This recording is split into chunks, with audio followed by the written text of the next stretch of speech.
بسم اللہ الرحمن الرحیم۔ ذکر میں دیر نہ کرو۔ بات یہ چل رہی تھی کہ ذکر میں مزہ کیسے آتا ہے۔ ذکر میں مزہ جب آئے گا جب گناہوں سے دل پاک ہوگا، تب ذکر میں مزہ آئے گا۔ لیکن پاک ہونے کے انتظار میں ذکر میں دیر نہ کرے۔ یہ نہ سوچے کہ جب ہم بالکل پاک ہو جائیں گے تب ذکر کریں گے۔ نہیں، اگر گناہ ہوتے رہیں تب بھی اللہ کا ذکر شروع کر دیں۔ ذکر کی برکت سے انشاءاللہ گناہ بھی چھوٹنے لگیں گے۔ مولانا رومی رحمۃ اللہ علیہ نے اس کو اس طرح سمجھایا کہ ایک ناپاک کہ جس پر غسل فرض تھا اور دریا کے کنارے پر کھڑا تھا، اس نے دریا سے کہا کہ اے دریا، میں تیرے اندر آ کر نہانا چاہتا ہوں، مگر میں ناپاک ہوں اور تو پاک ہے۔ میں تیرے اندر آؤں گا تو گستاخی ہو جائے گی، بے ادبی ہو جائے گی۔ دریا نے ہنس کر کہا کہ وہ ناپاک شخص قیامت تک ناپاک کھڑا رہے گا باہر۔ اگر تجھ کو پاک ہونا ہے تو دھم سے کود پڑ، اسی ناپاکی کی حالت میں کود جا۔ تیرے جیسے لاکھوں ناپاک میرے اندر آ کر پاک ہوتے رہتے ہیں اور میرا پانی پاک رہتا ہے، ناپاک نہیں ہوتا۔ تو اللہ کے نام میں اس کا بھی انتظار نہ کرو کہ ہم گناہوں سے پاک ہو جائیں گے تب ذکر کریں گے۔ جس حالت میں بھی رہو دیر مت کرو۔ مچھلی کبھی انتظار نہیں کرتی کہ میں دریا میں اس شرط کے ساتھ جاؤں گی، بلکہ لا بشرط شیء جاتی ہے۔ تین چیزیں ہیں فلسفہ میں، بشرط شیء، لا بشرط شیء، بشرط لا شیء۔ یہ کتنا مشکل مسئلہ ہے۔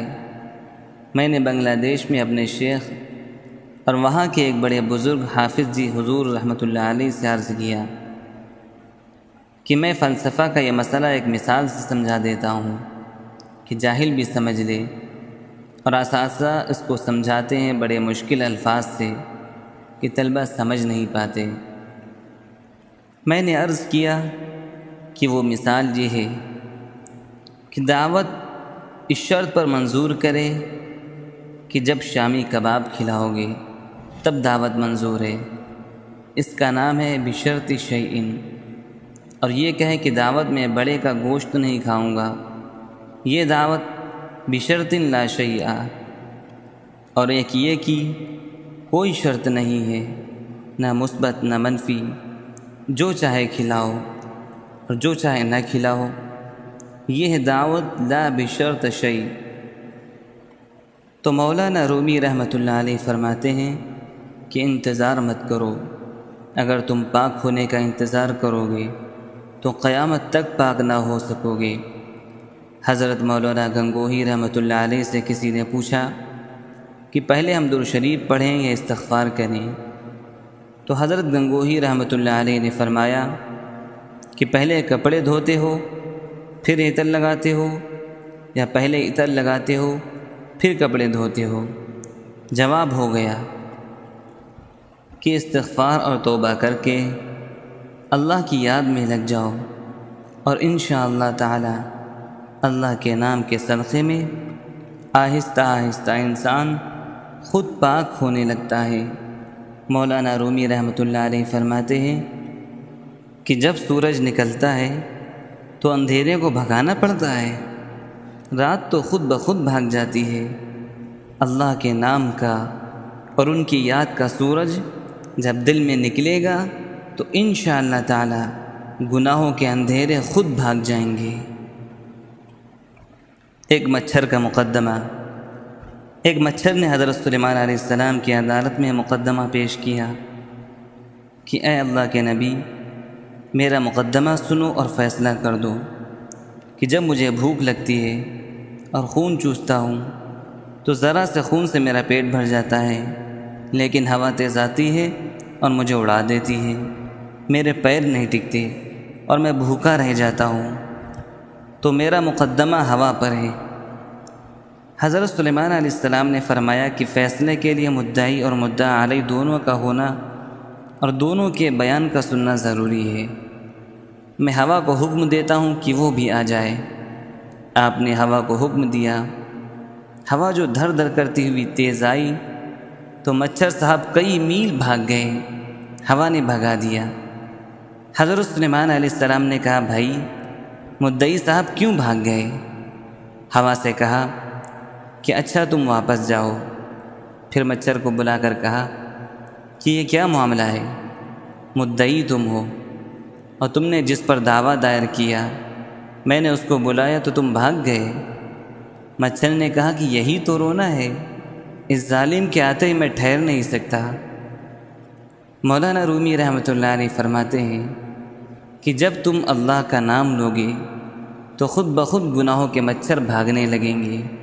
جب دل میں اللہ کے ذکر سے نور آتا ہے تو اس کو اندھیروں سے مناسبت ہی ختم ہو جائے گی۔ مولانا شاہ محمد احمد صاحب پرتاپ گھڑی رحمۃ اللہ علیہ، جن کو مولانا محمد ایوب صاحب نے بھی دیکھا ہے، بڑے عجیب اللہ والے تھے۔ علماء ندوہ سے فرمایا کہ تنہا نہ چل سکو گے محبت کی راہ میں، یعنی علم کے زور سے اللہ والا بننا چاہتے ہو تو ہرگز نہیں بن سکتے ہو۔ تنہا نہ چل سکو گے محبت کی راہ میں چل رہا ہوں آپ میرے ساتھ آئیے۔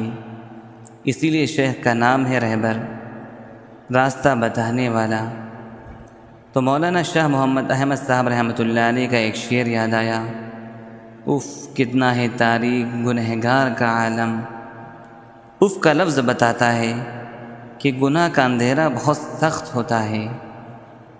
اف کتنا ہے تاریک گنہگار کا عالم، انوار سے معمور ہے ابرار کا عالم۔ نیک بندوں کی دنیا میں نور ہی نور ہے، شاہوں کے سروں پر تاج گراں سے درد سا اکثر رہتا ہے۔ بادشاہت کیا چیز ہے، ذکر کی مجالس اللہ کی محبت اصل چیز ہے۔ شاہوں کے سروں میں تاج گراں سے درد سا اکثر رہتا ہے، شاہوں کے سروں میں تاج گراں سے درد سا اکثر رہتا ہے، اور اہل صفا کے سینوں میں ایک نور کا دریا بہتا ہے، اور اہل صفا کے سینوں میں ایک نور کا دریا بہتا ہے۔